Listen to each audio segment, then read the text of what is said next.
years ago, I thought I'd look into modern choose-your-own-adventure style gamebooks, like these. And one reason for that was nostalgia for the early 90s, when I had 2 books from Stephen Thrave's compact adventure series. One was a dungeon crawler called Shadows of Doom, but my favourite was a murder mystery game called Murder in the Dark. Each playthrough there was a different perpetrator and different clues you could collect to deduce who done it. I played it so many times. Apparently it might not have been as good as I remember according to the reviews, but I enjoyed it at the time. There's a definite crossover between solo RPGs and gamebooks, and somewhere in that grey area between is the Balsam Lake Unmurders, a solo journaling game by Paul Czege. It's not quite a murder mystery game like Murder in the Dark was. Instead, it's an un-murder mystery game. You play as an FBI detective investigating illegal necromancy in the small Minnesota town of Balsam Lake. It's very clearly inspired by gamebooks, but where a gamebook provides the fiction, an RPG gives you the tools to write your own. And just like my favourite childhood gamebook, you'll face a different perpetrator every time you play.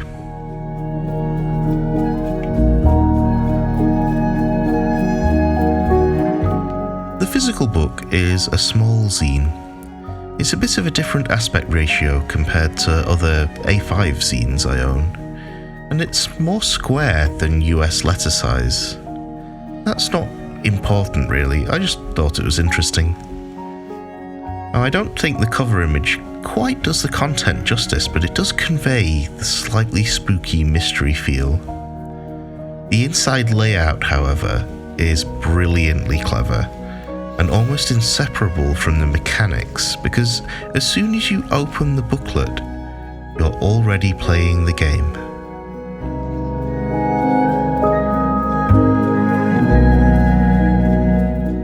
Like a game book, each page of the book has a bit of text to direct you and lead you through the story.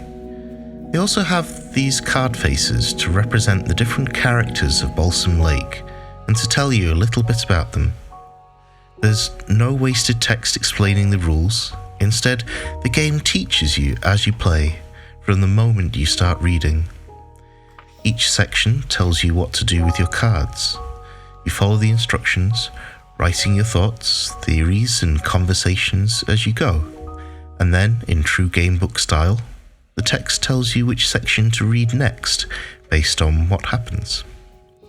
Now, my usual review format kind of breaks down here, because in most RPGs I've looked at, it's easy to review the mechanics separately before getting into how those mechanics affect the gameplay.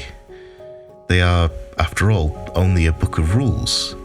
The actual game happens outside of the pages. But in the Balsam Lake Unmurders, you're already playing the game before you're introduced to any rules. And so, in a far more real sense than most RPGs, the book is the game.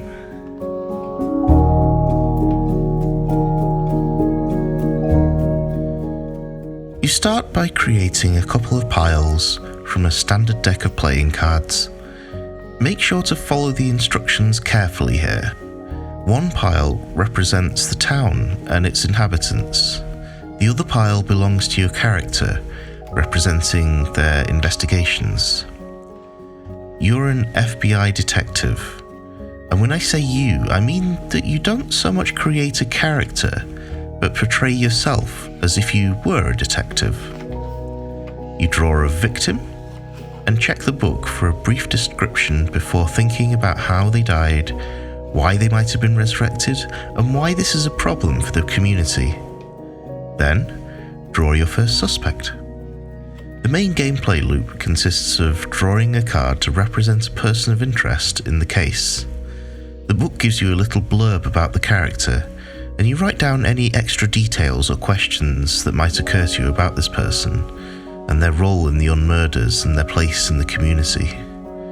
You draw more cards to represent your conversation with them and the kind of information you're looking for, either method, motive, or opportunity, and whether you were successful in gathering those clues. You then write out that conversation to generate the details. The book encourages you to listen, not just listen to the people of the town and solve the case, but also to listen to your own thoughts, writing your stream of consciousness and playing to find out rather than making conscious decisions. As you follow this loop, you make progress in the story, developing a web of connected characters.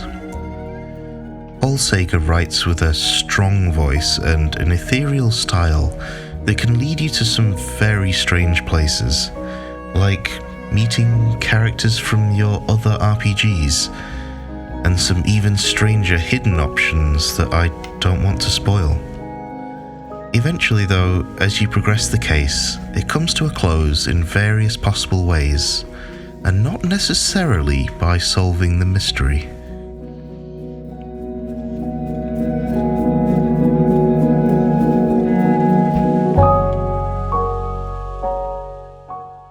It occurred to me as I was playing that although the illegal Unmurders make for a compelling title and elevator pitch, necromancy is not actually necessary for the story, so it's quite easy to reflavor the central mystery without changing any aspect of the game.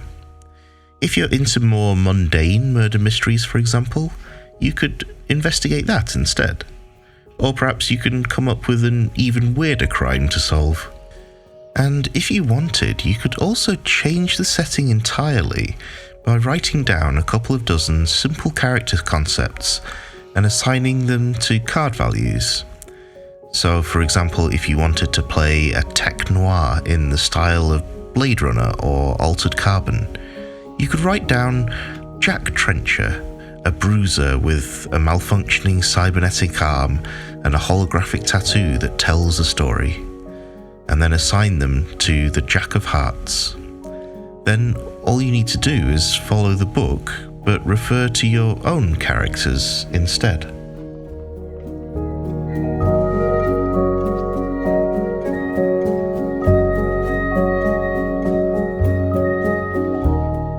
Something I noticed on my first playthrough is that it's possible for the main structure of the story to be predetermined.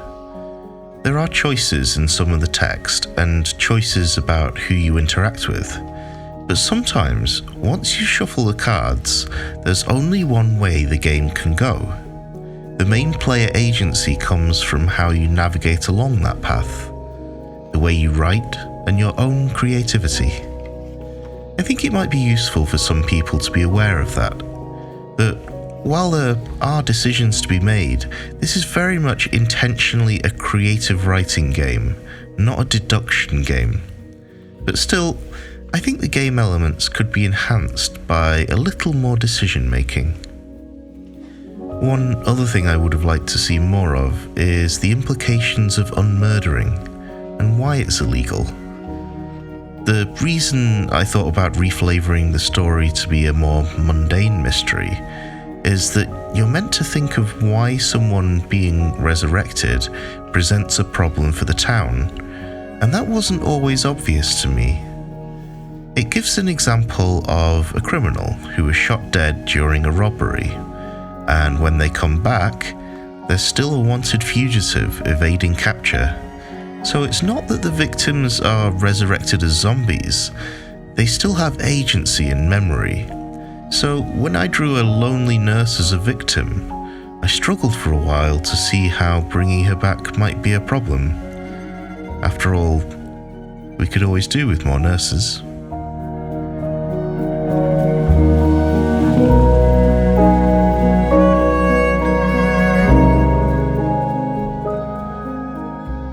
The Balsam Lake Unmurders is a work of art. It's a slightly surreal, mindful, and thought-provoking mystery story that you both create and experience. It's a deeply atmospheric journey through a community and their relationships. Now, I wish I could say with certainty that Twin Peaks is a clear inspiration, but I've only seen bits and pieces of that series. I do have a strong suspicion though that fans of Twin Peaks and journaling games would enjoy this specific experience. For me though, it made me think of other things, chief among them that murder mystery game book I played as a child. It made me think about how all books are more than just the text on the page, and RPGs especially so. Because RPG rulebooks are a toolkit really, a framework to make a game from using your own creativity. Whereas gamebooks are complete and pre-prepared games, where the fiction is provided for you.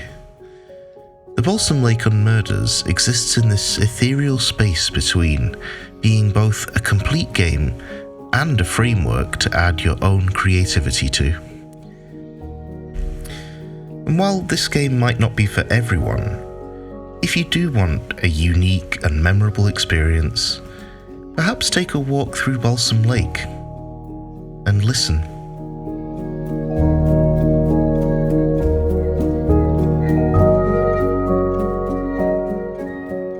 Thank you ever so much for watching, and thank you everyone who gave their input on the name of this channel going forward.